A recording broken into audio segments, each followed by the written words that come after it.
Continuando y concluyendo con el estudio de los fenómenos de superficie, vamos a ver los fenómenos eléctricos de superficie. Vamos a estudiar la doble capa, un fenómeno que se produce en interfaces con cargas.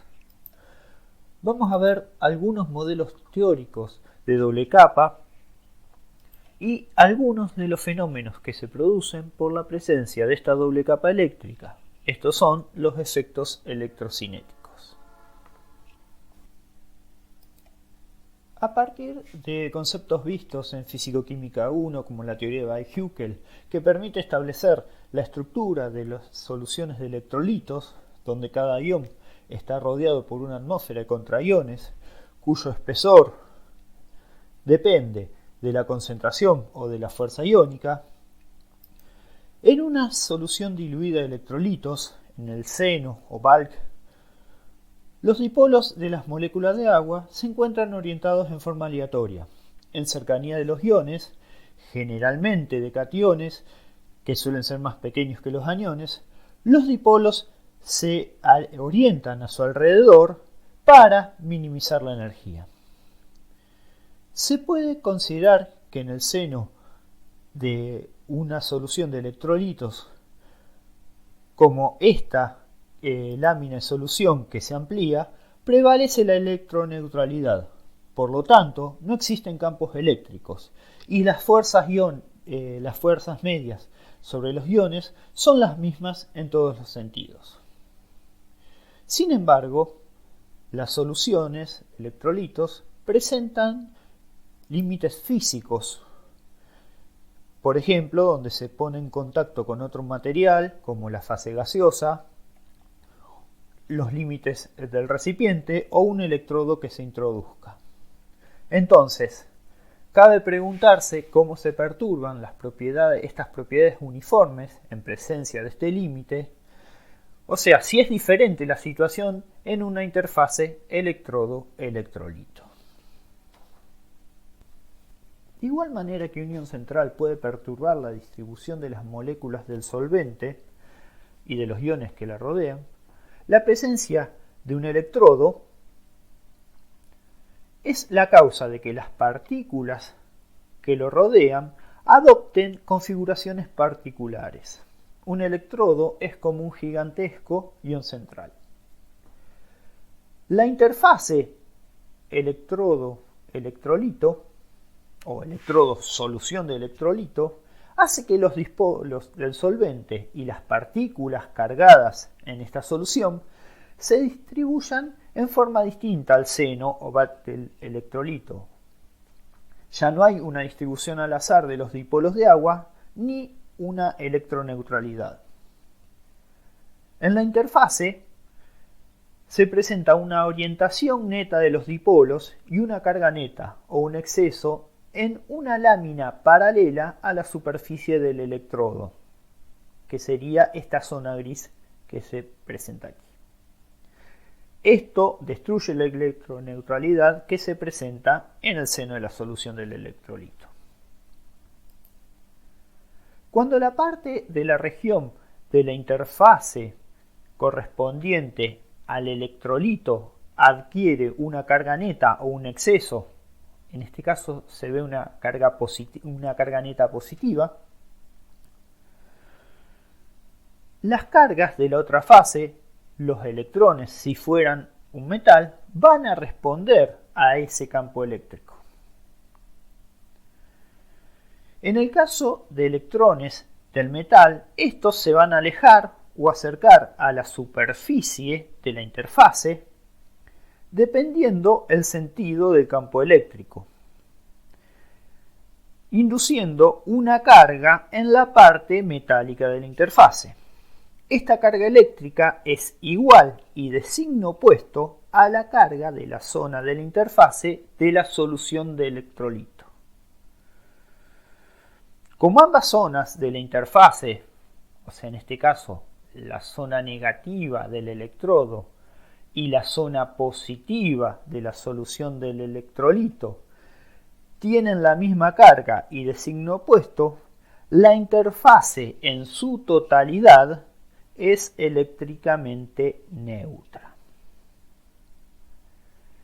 El término doble capa eléctrica, desde el punto de vista del desarrollo histórico de los modelos teóricos, se refiere al ordenamiento de las cargas y de los dipolos orientados en la zona de la interfase del electrolito, ya que se creía que la interfase siempre estaba compuesta por dos capas de cargas, una positiva del lado de la zona de la solución del electrolito y otra negativa del lado del electrodo.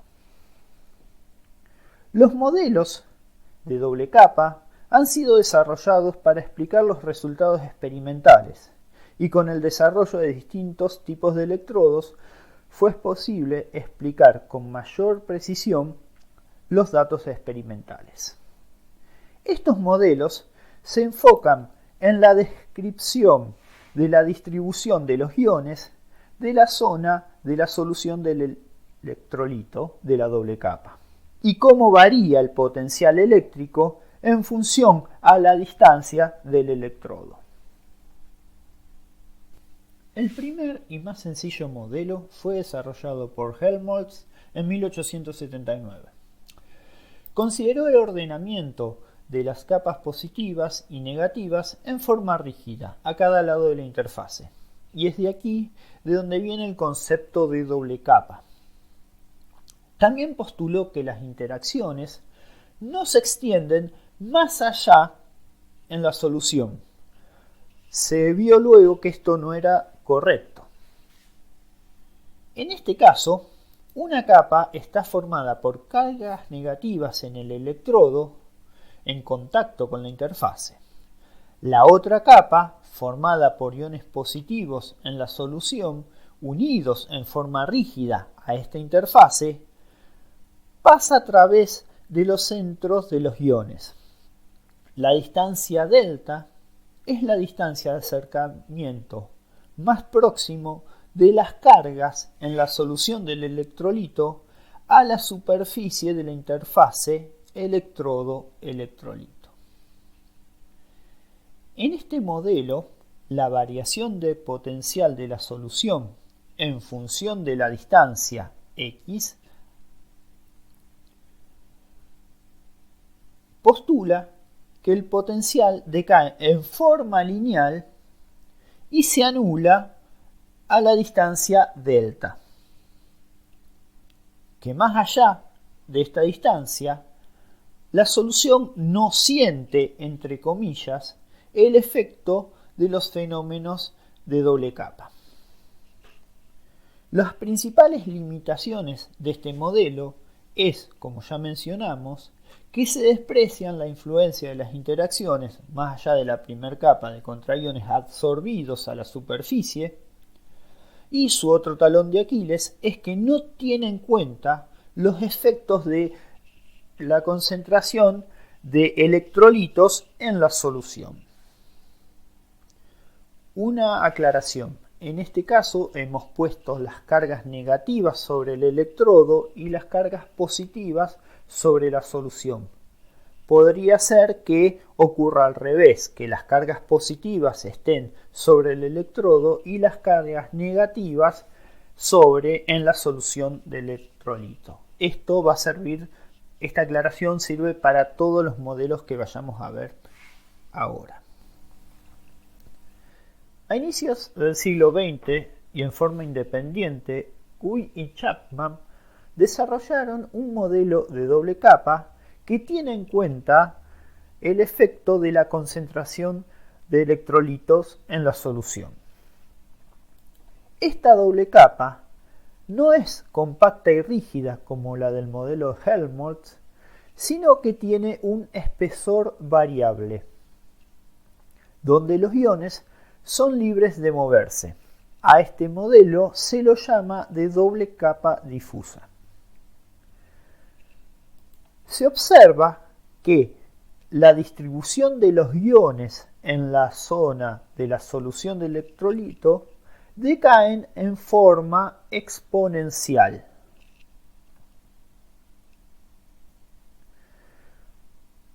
De acuerdo a la distribución de Boltzmann. A través de un desarrollo que está fuera del alcance de esta clase, el modelo predice que la caída de potencial es más rápida cuanto más concentrada es la solución de electrolito. Este modelo considera que la carga del electrodo se comporta como si fuera una carga puntual y no que se encuentra distribuida a lo largo de la superficie del electrodo.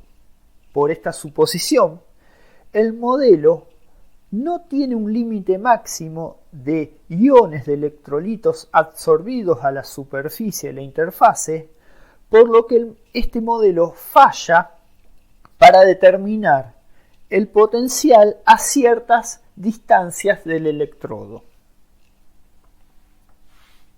El modelo de Stern combina el modelo de Helmholtz para describir la caída de potencial para distancias menores a delta con el modelo de Guy-Chapman. Stern consideró que la doble capa en la zona de la solución del electrolito está configurada por dos regiones.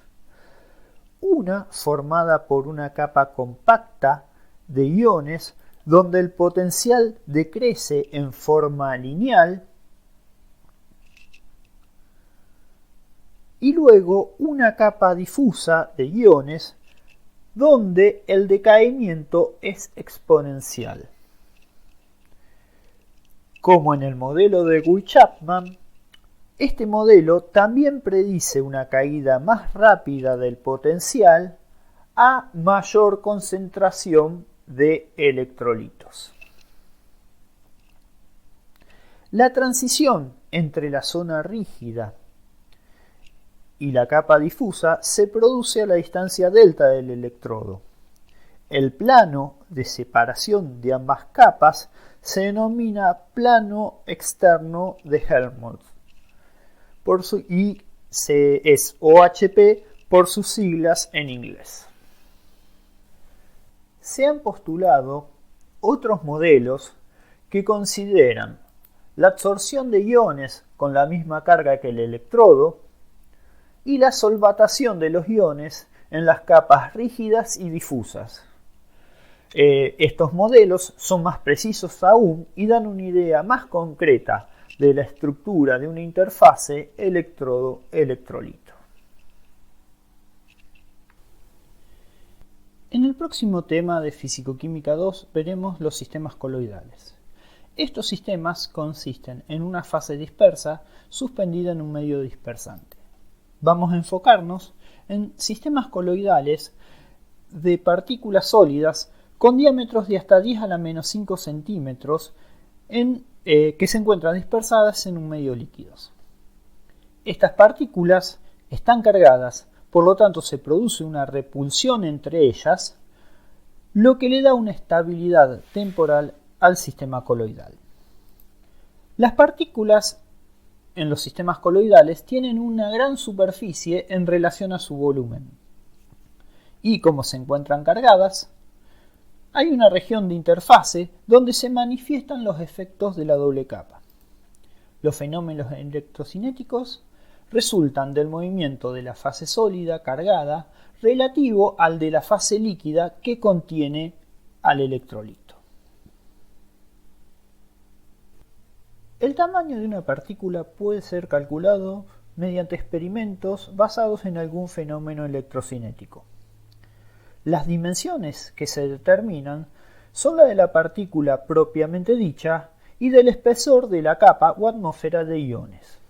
En esta atmósfera, los iones de la solución del electrolito se encuentran distribuidos de acuerdo a la distancia a la partícula, en forma de capa rígida y en forma de capa difusa. Cuando la partícula se desplaza, también se mueven junto a ella los iones de la capa fija y parte de los iones de la capa difusa, dejando atrás la otra parte de los iones de la capa difusa. De esta forma se produce un plano de corte entre los iones que se mueven junto a la partícula y los iones que quedan relegados. El potencial electrostático en el plano de corte con respecto al valor del potencial en el seno de la solución se denomina potencial electrocinético o potencial Z.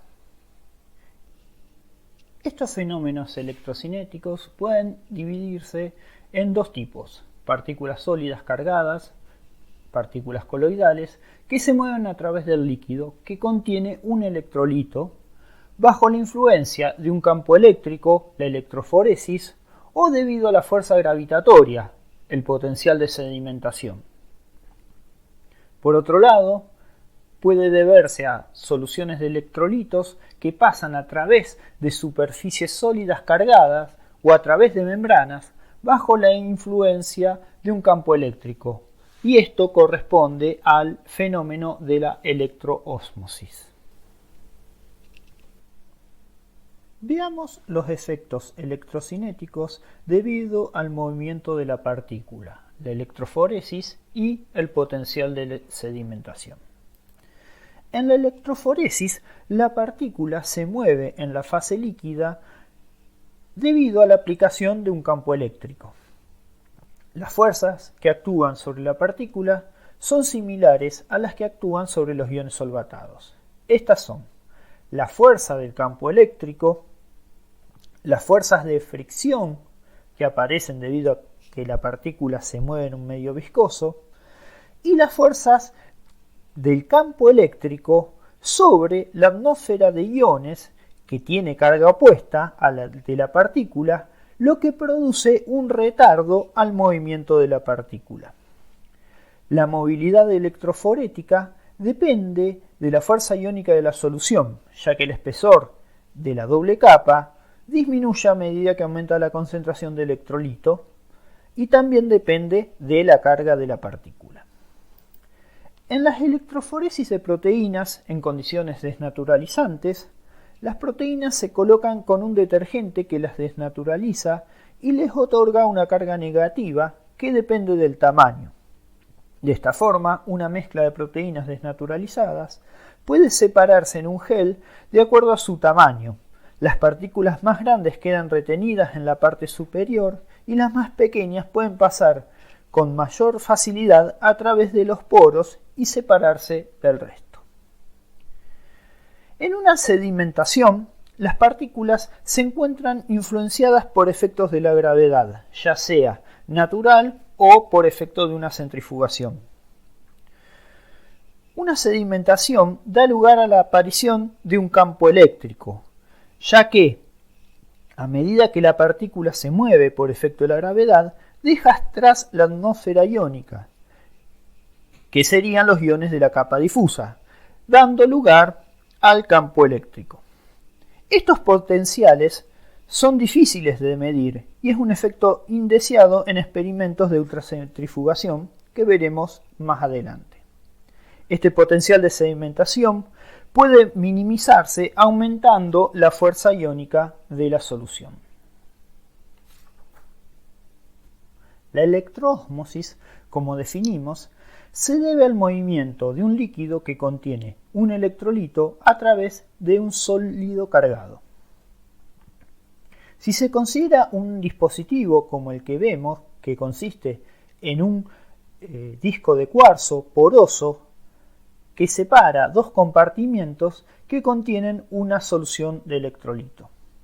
Al aplicar un potencial eléctrico, se produce un flujo de solución hacia el cátodo. Aquí vemos el resultado final. En un primer momento, ambas ramas están a la misma altura.